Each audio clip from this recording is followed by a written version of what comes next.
Hello, people of YouTube. This is Gray's Guitars. I am Steve Gray. Thank you for watching. Today we're talking about stolen guitars. I think we've done a video similar to this before, but here's another one, because why not? So thieves steal $5,000 Gibson Les Paul by simply walking out of the shop with it. Staff were busy with other customers, so they saw the opportunity and took it. Yeah, that's always fun when people are stealing stuff. So thieves in Canada have stolen a $5,000 Gibson Les Paul in audaciously low-effort robbery. The heist took place in the city of Guelph in Ontario, if I'm saying that right. According to the local police service, two men entered an unnamed music store. I guess we're not saying the name of the store. Saw that staff members were helping other customers and simply picked up the guitar and walked out.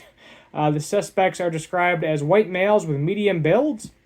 One had graying hair and tattoos. The other was wearing a black t-shirt and black shoes. The other had a goatee and was wearing a blue t-shirt, black shoes, and a black and white Nike hat and camouflage shorts. It's thought that they left the scene in a dark gray Honda Civic. If anyone has any potential information, they can contact the Guelph Police Service, or Guelph.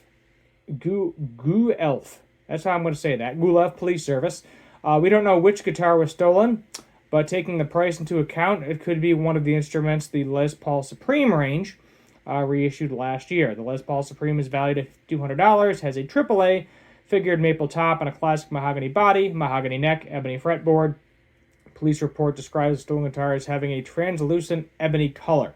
Earlier this year, a guitarist was reunited with a stolen Les Paul after almost 3 decades, so hopefully the music shop won't have to wait quite as long to get their stock back. The guitarist's Gibson's 1981 Les Paul Custom was stolen from the back of his truck. Yeah, this was the video I did a while back. 27 years ago, one of his daughters explains on TikTok, so she and her sister spent nearly 5 years trying to find the guitar to surprise their dad for his 50th birthday. One of the daughters said in the video, "A year ago, Dad asked us to plan this party, and within 10 minutes, we texted each other like, we have to find this effing guitar," before jokingly adding, "Don't lose it this time." So, yeah, so if you were up in Guelph, Ontario, in Canada, and have seen either of these two people, I'll read the description one more time. So, graying hair, tattoos, black t-shirt, black shoes, goatee, blue t-shirt, black shoes, black and white Nike hat, camouflage shorts, Honda Civic, dark gray color. So please contact the police. I don't know if this was a guitar center or a mom and pop.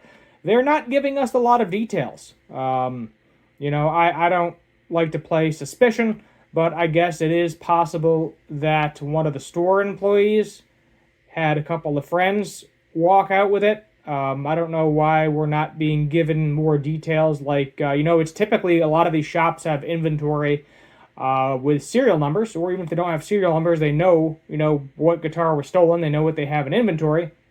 Or, it might take them a little bit of time, and they'll be able to figure out what guitar was stolen. It sounds like they know, but they're just not exactly saying what it is, which is really confusing. You would think if it was a Les Paul Supreme, they would be like, okay, it was a Les Paul Supreme, this is the year, this is the serial, this is the color, something along those lines. Be on the lookout for one that's kind of cheap. That way we know, that we can get it. The other thing is they're not saying the name of the store, which I think is really weird. I wonder if we can Google this, guitar stores, and see how many there are, because if there's not that many, oh yes there are. So it could be Guelph Music, Long in McQuaid Music Industries, the Octave Music Center. So by the looks of it, it's probably a mom and pop, so most likely it is one of these 5. Stonebridge Guitars International, Guelph for guitar repair, the Octave Music Center, Long and McQuaid Musical Industries, or Guelph Music. So I'm guessing it's got to be one of those 5. Just kind of generally Googling it. But who the heck knows if we zoom out here. I'm actually curious where this is in Canada. Is it East Coast, West Coast? Okay, it's more east on the East Coast. But they're not giving us a lot of descriptions. Maybe if you call the police department, they might be able to tell you more, but with what is currently being said, I can guarantee you if you go to Facebook Marketplace, go to Craigslist, there is probably at least a couple dozen Les Pauls in the $5,000 range. I doubt they're going to price it at that point. If they're just trying to grab it and sell it quick, they'll probably throw it out there for like $2,000. Somebody will snap it up and then they'll never see it again. If they have insurance, I think they'll be okay. If they have insurance, it drives up insurance rates, unfortunately, when people steal stuff. But that's usually how that works, as long as it's not like a consignment type deal, or it's not one of those things where, they get the money after the fact and then they got to upfront the money, meaning they didn't already pay for it. But I'm sure they will get their money back either way, even if they never get the guitar back. Hopefully they catch these people. Don't steal stuff. Don't steal $5,000. You don't need to steal a $5,000 guitar. Like it's not a necessity.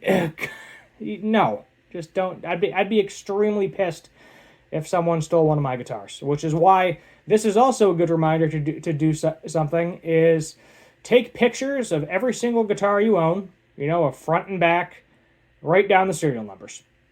That is the best way, heaven forbid something ever happens, insurance claims too, not just theft, just, something bad happens, a flood, a tornado, a fire, a hurricane, an earthquake, whatever terrible natural disaster, and they get destroyed. Then you have pictures of everything. You have the serial numbers of everything. Maybe if you have receipts, that would be very helpful too. I buy a lot of stuff used on like Facebook Marketplace and stuff like that. So I don't necessarily have receipts for everything, not unless I go to like a local music store, guitar center, whatever, and buy something that I do. There's a couple of things I know I have physical receipts for, but you know how that works. You get a receipt, you find it, 2 or 3 years later in a pile, you're like, I don't know what this was for, and you throw it away, and then like 2 years after the fact, you're like, oh crap, I shouldn't have thrown that receipt away. So it's kind of one of those things. This reminds me of a local musician who I cannot find a police report on. I believe he is now in Tennessee, Nashville, Tennessee. He would walk into... He did this about 8 times before he finally got caught. His parents must be rich or something. He tried out for a band that I was in at the time. And he was a decent singer, don't get me wrong, but didn't show up on time and also stole like 8 guitars. So what he would do is he would find a high-end guitar, whether it be electric or acoustic. He would say, hey, can I see the case for this? The Guitar Center employee, being none the wiser, that's a pretty standard question, would show him the case, and then he would walk out the door with it. And he did that, as I said, about 8 times before he got caught. To my knowledge, he returned all of them, but this is also someone that I just don't like or respect because he also sold fake guitars. He would go to, the typical websites, buy a Gibson, if you will, and then he would sell it for multiple times what he paid for it, and somebody would get a fake guitar they would not know, which is really messed up. This guy's name, I'll just tell you his name if you feel the need to look him up. His name is Sam Nelson. As I said, he is now in Nashville, Tennessee. But he was a real piece of work, and I don't know why you would admit this to somebody. You're trying out for a band, and then you admit you steal a bunch of stuff. So everybody in the band was immediately uneasy after that. We assumed he was going to try to steal our stuff. We thought maybe he was trying to profile, because I left my amp, my guitar. It was only 1 amp and 1 guitar. Actually, maybe 2 guitars. Yeah, it was 2 guitars and an amp. But I owned multiple guitars, so I had no problem leaving them because I trusted the guys in the band. And same with the other guitarists, same with the bassist, and it was the drummer's house. So we left all of our stuff there. That way we didn't have to constantly haul back and forth with the musical instruments. And we kind of talked, and we're all under the assumption that he was profiling the place to steal all of it. Like, I think, like, he drove a Subaru, one of those hatchback Subarus. And we assumed he was profiling us and the place to see if, is this going to be an easy score to steal all this stuff? Nothing ever happened, and he moved away, and we basically told him, hey, you're not really what we're looking for. I think he showed up to maybe 4 or 5 practices before we moved on to somebody else. But it was definitely weird. Definitely weird, and I just wanted to bring his name to your attention because it's very similar to this, where they just picked up the guitar and walked out when somebody else was busy. He was probably, looking at the case and the guitar, waiting until the employees were distracted. Maybe went there on a Saturday or Friday night, busy day. People are getting out of work. They want to go check out some guitars, some music stuff. And then that's how he did it, as I said, 8 times. I can't find a police report. If you find a police report, you're more than welcome to share it down below. I'm probably not going to give you the area, but that is what it is. So that's my 2 cents on stolen guitars. Hopefully there's more details. If there's more details, maybe I'll put a comment on this video or add it to the description or something. But as of right now, this is what we're working with. So hit that subscribe button, turn on that notification bell, like, share, comment, all that fun stuff. Let me know your thoughts in the comments down below. And if you agree with me, say, Sam Nelson, you are a terrible human being. Make that your comment, and hopefully this video will go viral and we'll see it, and I think that would be kind of hilarious. But there you are. Thanks for watching, and as always, have a good one.